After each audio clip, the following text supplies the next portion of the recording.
series on the pictures.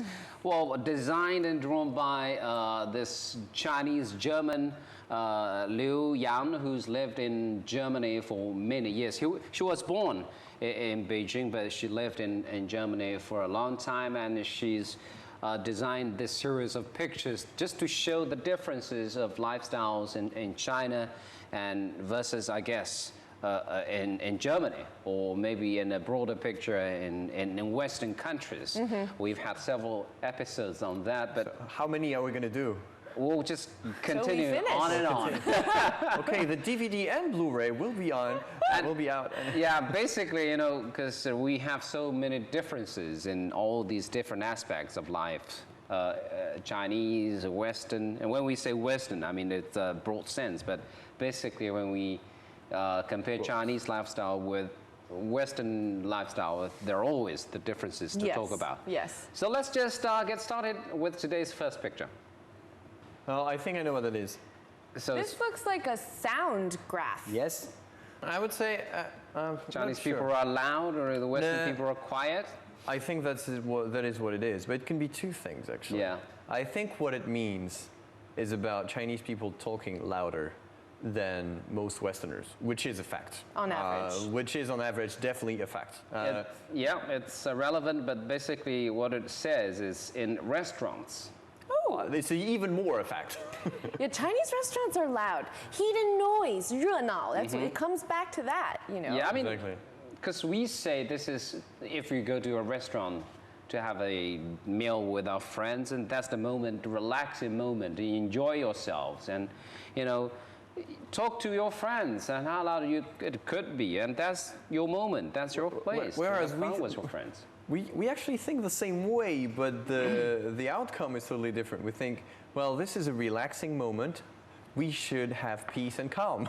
So we think in a restaurant, well, in France, what we are taught is when you talk in a restaurant, talk just as loud so that the person who's with you can hear you, but no make one else. sure no one around the other tables can hear what you say. Maybe it's about the idea of the private space of each individual. Yes, yeah, I think that definitely has something to do with it. I don't think we have that tradition, at least not that strong. And basically this is more to do with the speaking habits of Chinese people. Speaking habits, and also, I mean, if this is specific to restaurant noise levels, I mean, like you were saying, you know, in China, if you go to a restaurant with friends or even family, it's a happy, joyous, almost festive occasion, whether or not it's a holiday.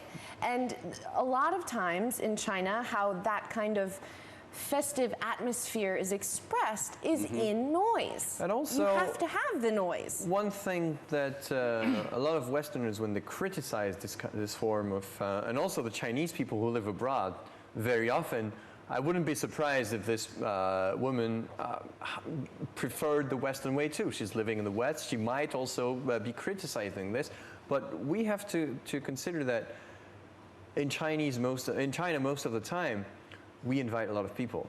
And as we were saying in the previous show, maybe I invite you and Xiaojun, but at least if I invite you, you obviously can take your husband with you. And if I invite you, you obviously can take your wife with you without even telling me. I mean, sometimes you will tell me still by politeness or to be sure that I can make sure of the number of seats I book for. But in China, you will have more tables with at least 4, 5, 6, 7, 8 people, whereas in the West, we have a lot of small groups. So obviously, and you're standing anyway for receptions. Well, receptions is another thing. But obviously, Chinese people, if it's 2 of them, they're not going to be loud either. I mean, no, that's true. But you know, there is the new development. I mean, it really depends on where we're talking about. I mean, different styles of restaurants. Restaurants of different styles, Western restaurants, and we have this belief when you're in Rome, you do as Romans. That's exactly what we mean in many cases. So if it is a Western restaurant where everyone is expected to be talking more quietly in the Western way with a sense of private space, then we tend to do that.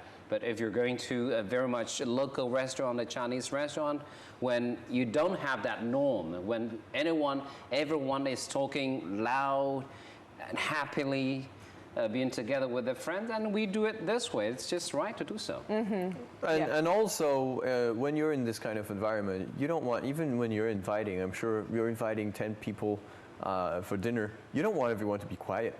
No. Because you're going to feel that, oh, everyone's getting bored at my, I invite everyone. And Of course, well, it goes back to what we were saying, I think, last show about how in a gathering in China, the host will make people, oh, I hear you can sing us a song. There's always something going on to try to have the sort of festive atmosphere or, a happy, loud moment. Yeah. And we don't want this longchang or the cold moments. Exactly. Or silent moments. Exactly. Yeah, but if we go back to the receptions in your countries and Western countries, it's always noisy too. With the music, with the talking. Pretty noisy. Yes. Exactly. Absolutely. So it's just different places, different occasions we have at the different levels of noise. Yes, different behaviors. Exactly. Let's just move on to the next one. In West China, they drink tea. In the West, they drink soda. Coke. Yeah. Soda. It's soda. Okay, but No. this is this is what I thought it might be, but according to the original subtitle for this picture, it says it's drinks for stomachache, which I don't quite agree upon. Then it is Coke. Because Yep. Coke syrup, originally, before Coca-Cola existed, Coke syrup was used to treat upset stomachs. Yes. In the West. My father has been advised by So doctors Coke too. can be used as kind of a medicine. Yes. Yes, but my mom always did this when I was a kid. If I had an upset stomach, she'd pour me a little glass of Coke, but she'd get rid of the carbonation because carbonation can sometimes aggravate your stomach. Okay. But the Coke syrup is supposed to calm your stomach.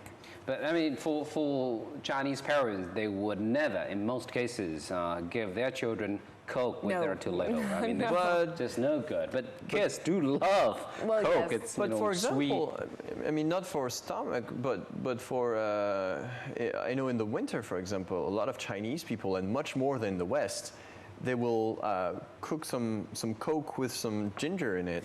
Right, but that's for colds. For colds, yes, but it's just to say that Chinese people think of Coke more than we think. Coke can be medicine in China as well. And exactly, you see? Put Coke and ginger together and boil it. Yeah, boiling, but yes. boil They it. boil it. They boil it. So the ginger goes into the Coke. Yeah, but basically, what I get from this picture is really more about Westerners drink a lot of, I don't know, Coke or soda. Or maybe cold beverages beverages. versus hot beverages. And Chinese. That's more interesting. Yeah, as a China is topic. more. China is more a tea country. We drink a lot of tea, and there is a very interesting story. And basically, what drinks you would serve if a friend comes to visit you at your house. So in Japan, they wouldn't even ask. They serve, basically just tea. Give you tea. And in Western countries, you would ask, tea or coffee? Right, or I have A, B, C, D. What would you like? Exactly. And you would say tea or coffee. In Japan, in China, you would be asked, okay, what would you like? And the answer in many cases would be anything. Yeah, whatever's easiest. Or, Whatever, I'm okay. Yeah, 什么都行. It Doesn't sounds matter. easy and simple, but when you say anything, what exactly that is?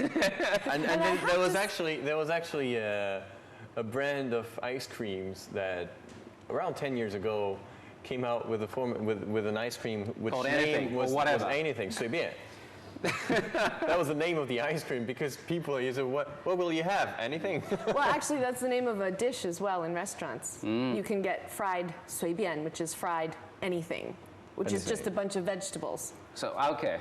So- I'm just curious on what exactly is in there when you say anything or Just whatever. a bunch of vegetables.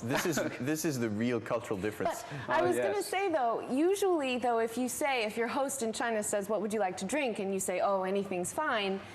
Most of the time, they'll bring you tea in China. Well, sometimes, the second question would be, is tea okay? Right. Or is Coke okay? Or something hot or something cold? Right. I think the story in Japan, though, was not. It was not the same as in the West when they ask you if you drink tea or coffee, because this would be at one particular moment of the day which is usually either there are two particular moments, either breakfast or either the afternoon. But it's not for other occasions where I think it's more about Japanese people serving tea a lot, even when you're being a guest at their house, or even when you get to a restaurant, they pour you some tea first, and they do that in quite a few Chinese restaurants too. How do you do it back in France? Do you use wine? First of all, Yes. there's one thing that has to be given to you in any restaurant. You can ask for water. In France, it's illegal for a restaurant not to give water. Okay. You cannot.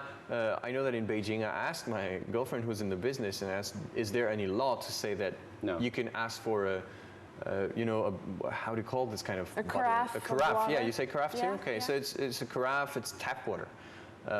And in France, you can ask for tap water without paying for it. If they make you pay for it, it's illegal. You can always ask for hot water or warm Yes. water in Chinese. Boiled water. Yes, in Chinese restaurants, if you want your free water, it's boiled water. And my mother was telling me that it was because she loves tea. She drinks tea all the time in France too. And she was telling me that she was amazed at the fact that boiled water was free everywhere in China. She was saying that, I have my tea, my leaf tea. Can I have some hot water? Even when she goes to a tea house in France, she asks every time. They give a very, very small teapot, and it's on purpose. And it's very hard to ask for more boiled water. But that's what the business is about. And I if know. you bring your own tea. But they want, and you have a lot of people who actually, when they don't have enough tea, will think, okay, well, I have to get a new one and buy a new one because the leaves will be new and it'll be better. And I think they forced people into thinking like this, whereas Chinese people will drink out of the same bunch of tea leaves until Multiple times. until there is nearly no taste, and then change it maybe. But Right. it's a different tradition. Well, I mean, when it comes to tea, we always have so many stories to tell. Oh, yeah. Okay, very short break, and when we come back, more pictures to show you.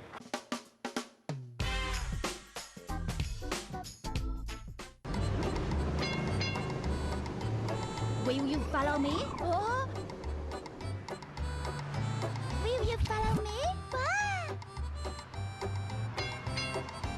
Have you joined Dress Special Day? Wow. You? I will join Dress Special Day on 28th September. Support Dress Special Day on 28th September. Donate to the community chest.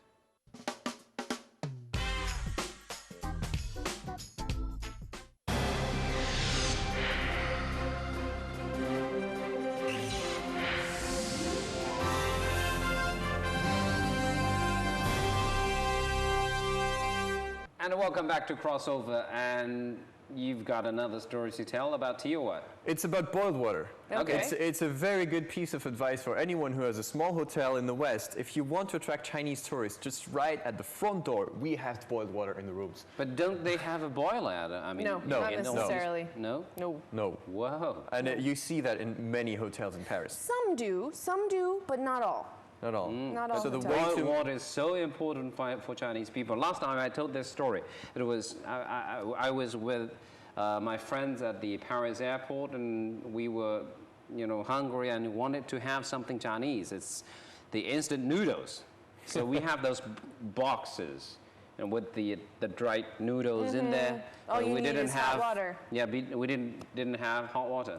find a place that sells coffee, and they have the big That's machines. exactly what we did. We just went up to Starbucks, one of the Starbucks, and basically what we thought was at the time, if you just go directly to the Starbucks and asking for hot water might be not that appropriate. So what we did was one of us would just go there and buy a cup of coffee, and then ask For hot water? the serviceman, can I have some hot water? And it worked. It worked? Pretty well. Oh, good. For all these boxes. You can also do something else. Ask for a cup of coffee, but say, please, I'll do the coffee myself. Give me the water and the coffee separately. And coffee back to you. Anyway, these are little jokes. Well, actually, these are the experiences. Yes. The interesting experiences of boiled water. Just how important it is. You can't imagine it. Sometimes we have this idea, perception boiled water has to be hot. But we do drink cold water. It's Boiled? Yeah, it's Cold boiled water? Cold Yeah. water. Yeah. In summertime, we do drink cold water, so it's not always hot water, not always hot boiled water. But it's not always full of ice. No. You know, that's a big difference in the States. We If don't- you ask we for a don't glass actually. of water, it's full of ice. It's so cold you can't drink it. No. And maybe the ice So- was once boiled water that they made. Okay. Next picture. Okay, let's just move on to the next one. Well, the most obvious example I've seen were Japanese tourist buses. And I think if it's what it means about going to touristic sites and Europeans seeing by themselves and Asians taking more pictures, I don't know if it's what it means. Yeah, but that's what it's about. And when traveling, Westerners tend to look a lot, and Yeah. you don't really. Well, sometimes you do take pictures, but basically it's about the scenes. Well, in Asia, if we say for Chinese people, when we go to a tourist spot, we see, but at the same time we take pictures, and in many cases with ourselves in it. I think especially if you're on a tour and you're only given 5 minutes in a huge cathedral, you know, Yeah. you don't have the time to really go around and look at everything the way you might Yeah. want to. So taking pictures can be, you know, a good way to get as much of it as you can, and then you can look at it and appreciate it Yeah, either you take when you this- have the time. Yeah, either you take these scenes back home in pictures, or you have something to show your friends. See, this is a nice place. I've been there. You know, look all these pictures I've taken over there. Right, Yeah, and also with pictures, you know, if I look through friends of mine, like my Chinese girlfriend's vacation photo albums, you know, she went to Malaysia recently and she came back and showed me her pictures, and she was in a lot of the pictures of the sea, and you know, whereas if it had been me, I might have just taken pictures of the sea. I wouldn't want me in the picture. But, you know, what she was saying to me was, she said, you know, look, I stood there. I like to take people because when I'm at a very beautiful scenery, I think tons of people have taken this picture, and you can find it on the internet, and it's going to be a much more beautiful picture Better than whatever quality. better quality. Yeah, than whatever you take. right? Exactly, because they don't have professional Lanes. course. So for me, it's all about just taking the facial expression of my friends, or capturing the your moment. Capturing the moment. I think personally, this is what attracts me with pictures. Yeah. Otherwise, I don't take pictures of sceneries. But I guess the habit of taking pictures with ourselves in these pictures has a lot to do, especially in China, with the history. Because in the old days, and if we go back, say, 20 years ago, to have a camera, not to mention a digital camera, to take a picture, Was a big deal. it is a big deal. And sometimes we had to go to those photography Studios, right? to take pictures of yourself for maybe a birthday celebration, or maybe with all these family members when they're traveling, they're tourists, but they're very well dressed in suit and tie. And it's because it is a big thing for them to travel, and they want to look smart in the pictures. And sometimes it's not that comfortable, to walk long distance. But this has a lot to do with history. I was on the Great Wall last month, and there was a woman in a dress. It was a very hot day. In a dress, High heel pearl necklace, high heels, for Great Wall. climbing Badaling, which is the steepest part of the Great Wall, of the the tourist spots of the Great Wall. Was she taking pictures? Yes, she was. I mean, And it yeah. made me feel, at first I thought, oh my gosh, here's a woman wearing high heels on the Great Wall. And then I saw her, and she was with her husband, who was dressed very well, and then with their daughter, who was in a frilly dress and hair bows, and they were posing for pictures. Exactly. Look nice though, with all the nice dress and high heels. We've talked about this before, and I just want to mention it. With weddings and wedding photos, what you just said, the fact that Chinese couples will go to the studio to take professional wedding photos makes a lot of sense. Because on their wedding day, they might not necessarily have the money to pay for a professional photographer to come take pictures of the whole wedding. So they don't have the option necessarily to take pictures at their wedding. So they go to the studio so that they can have these pictures. Well, in studios, you have all the lighting, you Yes, have all these exactly. professional photographers. Exactly. And talking about photographs, we do have a lot of stories to tell. And I have another one. I know you have another stories to tell. And we're going to take a short break.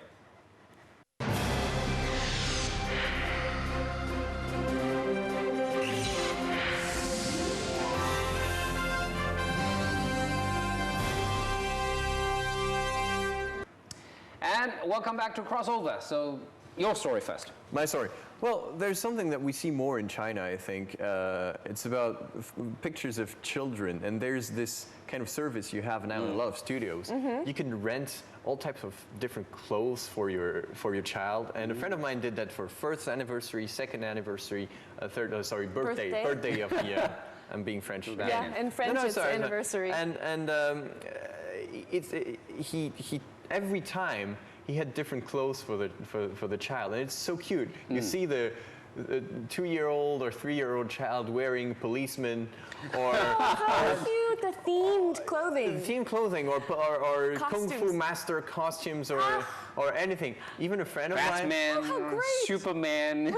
and another friend of mine even did that for her baby when he was, I think, 6 Couldn't months even old. work. Yeah, Couldn't 6 walk. months old, and he was wearing all kinds of tiger skin, or I mean, and these days, talking about new business, photography for animals or for your pets. You know, it's no such a big deal, not as big as years ago, to take pictures. So you wouldn't see that many people, especially young people, wearing so formally when traveling. And it's not always, we take pictures with ourselves in it. Sometimes it's basically just scenes. And you see that in photographs, old photographs, say photographs from my grandmother's age in the United States, when photography wasn't that common, at least when she was growing up. The photographs she has of herself are very stylized, studio, tinted, beautiful. So we all have photographs. those phases. Yes, of course. Different Whereas faces. Of course. now it's more about capturing the moment, Yes. and anytime, anywhere. And so many times you have your own camera and you're playing with your phone, and you realize that you only have time to grab the moment with your phone. Today's phones have So great multifunctional, so Yeah. powerful, and it's all more about sharing the moments with your friends, and that's why you can at any moment post your pictures on the internet. You share it with your friends wherever they might be. Yes. Okay, let's move on to the next one. More pictures to show you. And Charlotte. Okay, this one's not hard. Pale skin in China is what is considered beautiful, or Yeah. what, an ideal to go for. And in Germany or Western countries, maybe, to be tan or have darker skin Yeah, is So- beautiful. My So first, it has nothing to do with the underwear color. No. you're talking No. about the bikini. No. The color is different too. Julian, come on, focus. Anyway, yeah, exactly. I mean, we have different aesthetics. So we have different criteria for being beautiful. We talk about this, and being pale is just important for Chinese women, Chinese girls, and that's why we see so many umbrellas when it's so shiny. Well, Yeah. all So the hot Westerners out. say, well, what a fantastic weather for for tanning my skin. It's true. But I think a lot we've discussed. Where does this come from? This sort of idea of tan is beautiful or darker skin is beautiful versus paler skin is beautiful. And we were saying that in China, to have pale skin is a sign of you being able to maybe stay inside and You're not exposed to all the labor. yeah, and to the sunshine. elements and laboring outside. Whereas I think darker skin, tan skin in Western countries, I think it's more of a recent beauty phenomenon. Is it Yes, it's 50, 60 a years ago? sexy thing. 50, 60 years maybe. Yes, I would say that, and don't forget that back in those days, I mean, white people were still the main sort of race in those countries, and there was a lot of, you know, how do you say, inequalities or inequalities in society. And more we started to have immigration and people traveling to all different countries. And equal rights and for equal rights. everyone. And you could see a lot of mixed races and beautiful and a lot of beautiful skin a lot colors. of, I mean, now you see a lot of the most beautiful models in the U.S. Especially. They are all from multiple origins. I remember even Jessica Alba. I think she has like, I don't know how many different origins. And that's a really good point. That might also has something to do with you know, our changing views of what's beautiful. But I think you made this point when we were just talking, is that to be able to lie in the sun, go to the beach, lie by a pool, lie in the sun, is a sign of a lifestyle, elite lifestyle. A sort of more luxurious lifestyle. Yeah. Is the contrary as here in the tradition? Opposite. Where you would that's say, why we wouldn't understand in many cases, and then when people see signs like that on the beach, people would just take off the you know, clothes and lie with your face down on the beach, and people would be okay. And